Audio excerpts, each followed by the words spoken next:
Hi guys, मेरा नाम अजय शरावत है। आप सभी लोग जानते हैं कि हमारे कंट्री में 500 और 1000 के नोट बैन कर दिए गए।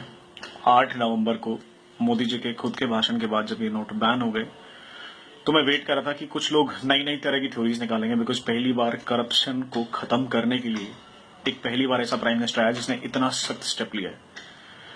और अगर आप लोग को लगता हो कि ये सडन हो गया, जैसे सारे पॉलिटिशियन करें नहीं, अचानक कैसे कर सकते हो, जनता कह रही है अचानक कैसे कर सकती हो, अगर आपको ध्यान ना हो, प्रधानमंत्री जी ने हमेशा आपको इशारे से जरूर बताया, it was a part of a plan. ये कभी भी आपके लिए अचानक नहीं था। आपके आधार कार्ड बनाना अचानक नहीं हुआ। आधार कार्ड के बाद जनधन योजना चलाना, जिसमें आपके बैंक अकाउंट खोले गए, आपकी चीजों को पेपरलेस किया गया, वो अचानक नहीं हुआ। सब्सिडीज के पैसे अकाउंट्स में जाना, एलपीजी के सब्सिडी के पैसे अकाउंट्स में जाना, वो अचानक नहीं हुआ। एग्रीकल्चर की सब्सिडी के पैसे अकाउंट्स में जाना, वो अचानक नहीं हुआ। It was a part of a plan. पहले आधार कार्ड, फिर जनधन, फिर आपकी जनधन के बाद आपके सब्सिडीज को भेजना, आपको पहले बैंकिंग से कनेक्ट किया गया।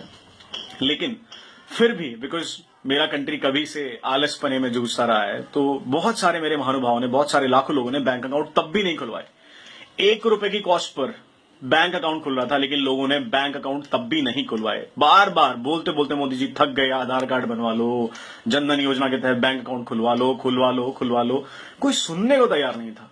ठीक है, फाइनली 8 नवंबर को यह स्टेप ले दिया गया कि 500 से 1000 के नोट को हम बंद कर रहे हैं, ताकि हम करप्शन के एक बहुत बड़े लेवल को खत्म कर सकें और पूरी मार्केट की करेंसी मार्केट के अंदर वापस आ जाए, जो कि घरों में दबी पड़ी हुई है। अगर आपने देखा हो, लोग कह रहे हैं कि भाई इससे करप्शन पर कोई फर्क नहीं पड़ेगा, खासकर मेरे माननीय योग पुरुष केजरीवाल जी। सही बता रहा हूं केजरीवाल जी, अगर ये डेमोक्रेसी और कानून ने हमारे हाथ नहीं बांधे होते ना, सच में हम आपका मार मार के मोर बना देते हैं। मतलब सोचो, इतना फ्रस्ट्रेटेड हो गए हम लोग एज ए यंगस्टर, आपको देखते देखते, आपकी बातों को सुनते सुनते। इतने घटिया ख्यालात हैं आपके।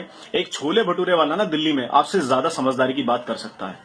और कौन लोग? क्यों? क्योंकि मोदी जी ने आपके करप्शन का एजेंडा छीन लिया है। आप आए थे ना करप्शन का एजेंडा लेके, क्योंकि आज मोदी जी ने करप्शन का एजेंडा ले लिया, तो आप सोच रहे हो कि मैं इलेक्शन किस बिहाफ पर लड़ूंगा। अरे कभी तो अपनी ग्रीड को छोड़ो, अरे कभी तो अपने लालच को छोड़ो। इतना बड़ा स्टेप लिया गया है, अब तो सुधर जाओ। तुम पता नहीं इनकम टैक्स डिपार्टमेंट में थे या नहीं थे सर, पता नहीं आपका क्या सीन है सर, किसने आपको इनकम टैक्स डिपार्टमेंट में रखा पता नहीं। और कौन कहता है कि आप दिल्ली के मुख्यमंत्री हो यार। बस हम आपसे ही दुखी हो गए हैं, मतलब ऐसे ऐसे स्टेटमेंट। अच्छा देखो, करप्शन के केस से कौन कौन बौखलाया। अरविंद केजरीवाल जेन्युइन था, राहुल गांधी जेन्युइन है भाई, जिंदगी भर परिवार ने घोटाला ही तो किया, और क्या किया है। कौन कौन अगेंस्ट खड़े हैं? मुलायम सिंह यादव मुलायम सिंह यादव को आप ऑनेस्ट लीडर मानते हो? लालू प्रसाद यादव, उसका जो फॉर्डर घोटाले में तो खुद जेल से छूटा, उसको आप ऑनेस्ट लीडर मानते हो? मायावती, नोटों की माला पहनने वाली ऐसे लीडर। ऑपोजिशन में कौन कौन है? ममता बनर्जी, जिसने खुद कलकत्ता का भट्टा बिठा दिया। एक बार ये देखो कि कौन लोग अपोज कर रहे हैं इस डिसीजन को। दोस्तों समझो, इन नेताओं के चंगुल में मत आओ, ये चीज को देखो। हाँ, सब परेशान है, मैं भी परेशान हूं, मेरे पास भी 150 रुपए थे, 3-4 दिन से ऐसे ही घूम रहा हूं, मैं एटीएम तक एक्सेस नहीं कर पाया हूं।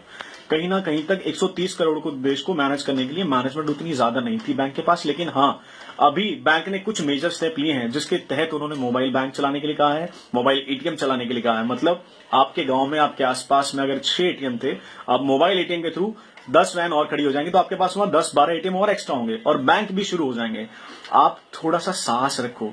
और जितने भी लोग समझ रहे हो ना करप्शन सिर्फ नेता के पास है या किसके पास है, सोचो कर नेता के पास पैसा आता कहां से है? नेता को पैसा देने वाले हैं कौन? बिजनेसमैन, वेंडर्स, ट्रेडर्स, ये परचून की दुकान चलाने वाले, जितने भी जहां पे बैठे हैं, चांदनी चौक चलाने वाले। मेरा पूरा दिल्ली जानता है कि कैश पर मार्केट कैसे चलती है। आज भी दिल्ली में कितने % दुकानें हैं जो आपको बिल देती हैं? कोई बिल नहीं देता आपको। इस बात को समझो। इतने ज्यादा लोगों का पैसा मार्केट में आया जो होल्ड करके बैठे थे। आप जो लोग कह रहे हैं ना कि ये लाइनें बहुत लंबी लंबी हैं, बाहर लाइनें बहुत लंबी लंबी हैं, मैं आपको कुछ कुछ चीजें बता देता हूं लाइनें क्यों लंबी हैं। इनमें से आधे से ज्यादा लोग वो हैं जिनके फैक्ट्री ऑनर्स ने अपनी लेबर को छुट्टी देके, पैसे देके भेजा कि जाओ डिपॉजिट करा के लाओ, कैश एक्सचेंज करा के लाओ, ताकि वो अपने ब्लैक का व्हाइट कर सकें।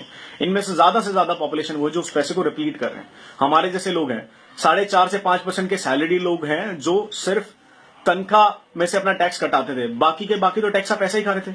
रोज टैक्स बचाओ, ये टैक्स ही नहीं भरते। डॉक्टर हैं, कितने इंडिपेंडेंट क्लिनिक्स हैं, कितनी इंडिपेंडेंट शॉप हैं, ट्रेडर्स हैं, चांदनी चौक है, भगीरथ पैलेस है, मार्केट है, जहां सिर्फ कच्चे काम होता है। मैं खुले में बता रहा हूं, सिर्फ कच्चे का काम होता है, जहां पे कहा जाता है भाई साहब कच्चे में डील करेंगे, ये ना आपको कभी बिल देंगे। इनका धंधा होता है 60 लाख का, और इनकी इनकम टैक्स रिटर्न फाइल उठा के देखोगे ना तो मिलेगी आपको 7 लाख रुपए की।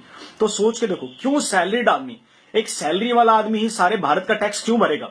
ये बिजनेसमैन कहां जाएंगे? ट्रेडर्स कहां जाएंगे? ये कौन भरेगा इनका टैक्स? ये क्या मक्खन मलाई खाने के लिए बैठे हुए क्या? और इन्हीं के ऊपर लगाम लगाने के लिए मोदी जी ने स्टेप लिया है और ये बहुत ही कमेंडेबल स्टेप है, ये फ्यूचर का स्टेप है, ये इंफ्रास्ट्रक्चर का स्टेप है।